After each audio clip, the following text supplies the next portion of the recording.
Oi, pessoal! Continuamos com a segunda parte da nossa aula, falando ainda sobre a arte romana e a arquitetura.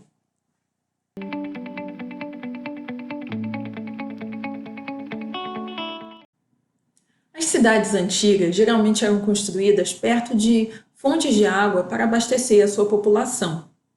Contudo, com a demanda das cidades, com o crescimento populacional, eles necessitavam de mais água. E foi aí que os romanos bolaram os aquedutos.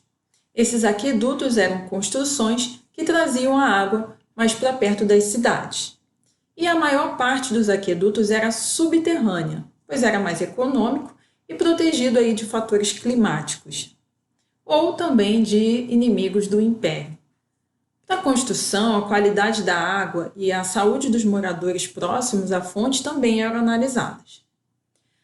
Arquitetonicamente, os arcos são imprescindíveis na construção da parte externa dos aquedutos romanos, pois sustentam a estrutura e artisticamente conferem harmonia.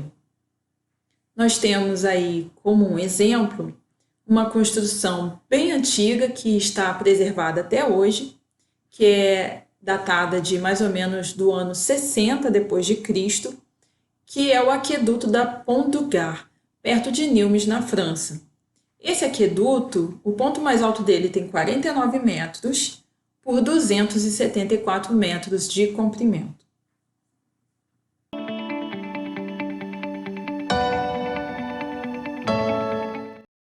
Eram lugares em que as pessoas se encontravam socialmente. Alguns possuíam jardins e bibliotecas. A água provinha dos aquedutos, que forneciam estável suprimento de água corrente e era aquecida por um sistema localizado no subsolo. A água descartada era destinada para o esgoto.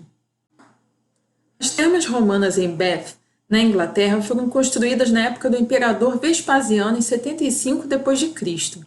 Situados abaixo do nível da rua, os edifícios só foram descobertos em 1775.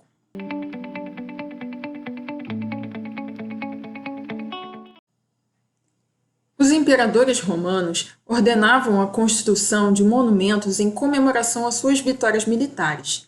Um exemplo disso é a coluna Trajano, criada sob as ordens do imperador Trajano para comemorar a vitória contra os dácios. A coluna tem 38 metros de altura e 4 metros de diâmetro. O monumento foi construído com 20 blocos de mármore, que pesam 40 toneladas cada um. Por dentro da coluna, há uma escadaria em espiral com 185 degraus. Por toda a coluna foi esculpida em relevo a história da guerra. Para separar as cenas, uma árvore aparece. Nos relevos, é possível perceber cavaleiros pessoais que escoltam o imperador, o massacre contra os dácios, a cavalaria e o recrutamento dos soldados romanos. Todas as cenas possuem valor estético e artístico reconhecido, além de ser um importante documento histórico. Finalizada no ano de 113, existia, na primeira versão, a estátua de uma ave, que posteriormente foi substituída por uma estátua do próprio Trajano. Mas essa estátua desapareceu na Idade Média. Em 1588, foi colocada a estátua de São Pedro por ordens do Papa Sisto V.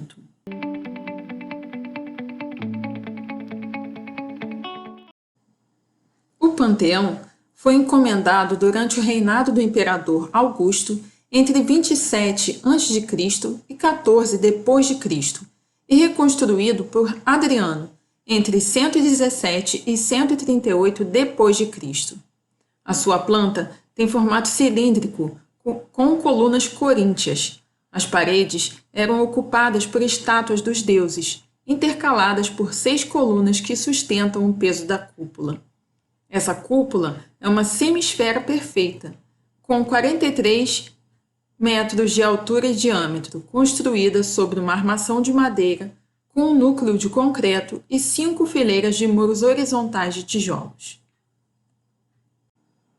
Atualmente, o Panteão é utilizado como igreja, conhecida como Santa Maria e os Mártires. Para finalizar essa parte de arquitetura, Na apostila de vocês vem falando também sobre os arcos romanos.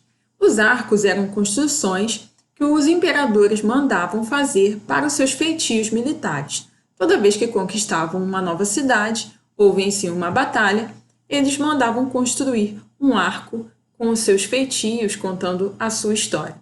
E nós temos aí na apostila um exemplo que é o arco de Constantino, que fica perto do Coliseu, lá em Roma, na Itália.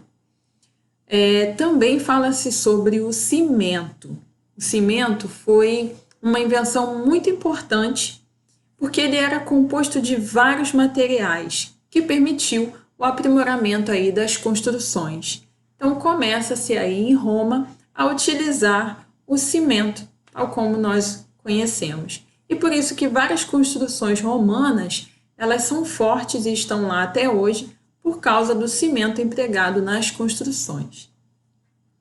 Então, gente, por hoje é só. Essa é a segunda parte da nossa aula.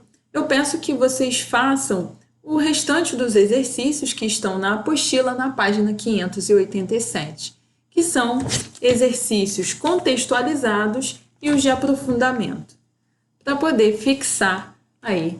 E depois vocês vejam o gabarito lá no portal. Tá bom? Um abraço e fiquem com Deus.